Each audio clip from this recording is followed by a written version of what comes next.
तो तस्वीरें तो आपने देख ली, अब जान लीजिए कि कुर्स्क के सुज्जा में आखिर हो क्या रहा है। तो कुर्स्क के सुज्जा इलाके में रूसी सेना का नियंत्रण है और कुर्स्क के सुज्जा इलाके में रूसी सेना का कब्जा अब सिर्फ 35 किलोमीटर इलाके पर यूक्रेन काबिज है। और पुतिन के सुज्जा जाने के बाद रूसी फौज का ये एक्शन हुआ है।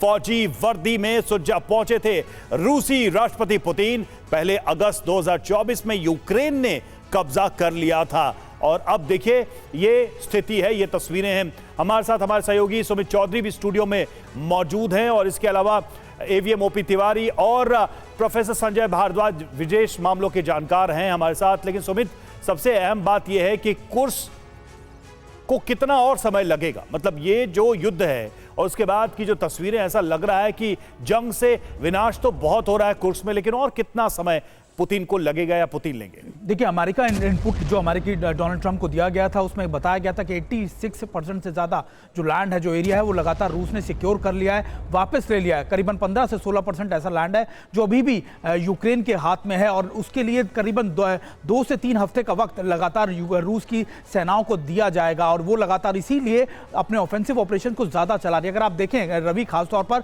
रूस ये चाहता है कि अभी वक्त थोड़ा सा खिंचे, नेगोशिएशंस लंबी खिंचे, ताकि वो कम से कम कुर्स्क को पूरी तरीके से क्लीन कर ले और लगातार उसकी जो फोर्सेस हैं वो कुर्स्क के बाहर के इलाकों पे भी अपनी पैड बना ले, ताकि जब फाइनल डिस्कशन हो, यानी फाइनल ड्राफ्टिंग हो नेगोशिएशंस की, तब ये स्थिति क्लियर हो कि कुर्स्क के अंदर अब यूक्रेन की सेना मौजूद नहीं है बिल्कुल भी। और यही शायद रूस की स्ट्रैटेजी भी है। वहीं दूसरी तरफ रूस ये भी चाहता है कि जिन इलाकों के अंदर वो जाकर बैठ गया, यानी जहां आप खेरसोन की बात कर लीजिए, आप कह सकते हैं ज़ेपोरिजिया की बात, इन इलाकों के अंदर खासतौर पर, या फिर आप कह सकते हैं कि जो न्यूक्लियर प्लांट की बात करें, उन जगहों पर वो उसके हाथ में रहे, वो उसके, आप कह सकते हैं कि उसके कंट्रोल में रहे। और यही वजह है कि रूस भी अब इसको डिले करता मान रहा है। और कुर्स्क की बात जहां तक की जा रही है, कहा जा रहा है कि करीबन 3 हफ्ते का वक्त लगेगा रूस को पूरी तरीके से इस एरिया को सिक्योर करने में। बिल्कुल हाई टारगेट्स पर हैं इस वक्त यूक्रेन के ये एरिया, जैसा कि आप सुमित बता रहे थे। एक और बड़ी खबर जल्दी से बता दें, रूस के मैरी एल में भीषण आग लग गई है। प्लास्टिक फैक्ट्री बताई जा रही है जहां पर आग की वजह से हड़कंप मच गया। ये देखिए तस्वीरें आपको दिखा रहे हैं, धुएं का एक बड़ा गुबार आप देख रहे हैं, बहुत ज्यादा तबाही मची है। ये पूरी प्लास्टिक फैक्ट्री बताई जा रही है जो पूरी तरह से जल गई है।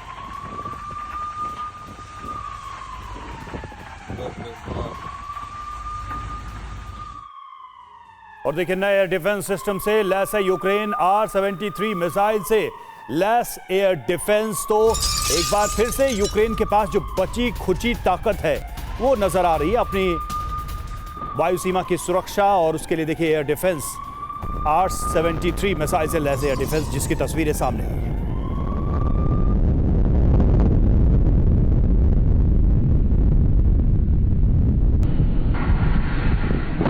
और इस बीच यूक्रेन पर शाही ड्रोन से विध्वंसक हमले हो रहे हैं। एक और बड़ी खबर, ड्रोन अटैक से दहले हैं कीव और ज़ेपोरिजिया।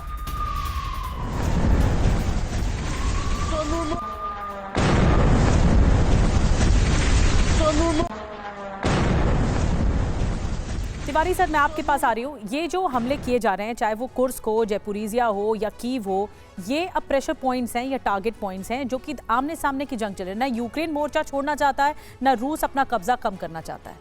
देखो, ये बात सही है कि रूस के पास जो है अभी तो कुर्स्क एरिया का, जैसे अभी सुमित बता रहे थे कि 18% एरिया बचा हुआ है जहाँ पर कि यूक्रेनियन फोर्सेस वहाँ रुकी हुई है। ये कुर्स्क वही एरिया है जहाँ सेकेंड वर्ल्ड वॉर में भी जर्मनी को हार माननी पड़ी थी, फंसा था। तो ये रूस थोड़ी देर और इंतजार करेगा। ये जितनी भी 3 ब्रिगेड यूक्रेन की है वो तो फंसेगी, सरेंडर करेगी या मारी जाएगी, ये थोड़ा समय की बात है। इसलिए रशिया भी थोड़ा टाइम बाउंड कर रहा है। अब यूक्रेन की तरफ से जो भी ड्रोन अटैक हो रहे हैं, देखिए यूक्रेन के पास मिसाइल्स ज़्यादा नहीं है, एयर डिफेंस सिस्टम खराब हो चुका है, थोड़ा बहुत रिवाइव करने की कोशिश कर ले। लेकिन जो ड्रोन है कहाँ बन रहे हैं? ड्रोन्स तो हर फर्नीचर फैक्ट्री में बनने के लिए तैयार है। उनके पास यूरोपियन और ऑस्ट्रेलियन साइंटिस्ट है जो उसमें अपना आर्मामेंट और लोड कर देते हैं, इससे स्ट्राइक कर देते हैं। तो जितने यूक्रेन से जो ड्रोन जा रहे हैं वो डैमेज अवश्य कर रहे हैं, लेकिन इतने बड़े लेवल पर कर नहीं पा रहे। इंटेंसिटी इतनी ज़्यादा नहीं है कि जो बहुत ज़्यादा नुकसान हो सके।